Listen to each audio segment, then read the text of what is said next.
ఆయన మహా అయితే 3 ఏళ్లలో ఆయన అన్న మాట ఏంటంటే, ప్రసాద్ నేను ఇంకా ఎక్స్పెక్ట్ చేశాను. ఏంటి ఇలా చెప్పావు? ఇంకేదైనా ట్రై చేయి. ఈ ఒక్క మాట తప్పితే ఆయన ఇంకో మాట మాట్లాడడం లేదు. ఈ 3 ఏళ్లలో కొన్ని పదుల ఇన్సిడెంట్స్ అంటే ఇప్పుడు రైటర్గా పనిచేయడం, అదే డిస్కషన్ పార్టిసిపేట్ చేయడం, డబ్బులు తీసుకోవడం, క్రెడిట్ ఇవ్వడం అంతా జరిగేది వేరే విషయం. మనిషిగా ఆయన తన టీం పట్ల ఉండేది, తన చుట్టుపక్కల ఉండే వాళ్ళని ఎంత బాగా చూసుకుంటారనేది చాలామందికి తెలియని విషయం.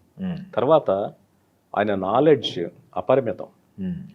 ఆయన 50 ఏళ్ల ప్రయాణం మొన్నే పూర్తి చేసుకున్న నవంబర్ 22కి. 50 ఏళ్ల ప్రయాణంలో ఆయనకి ఎన్నెన్నో జ్ఞాపకాలు, ఎన్నెన్నో అనుభవాలు.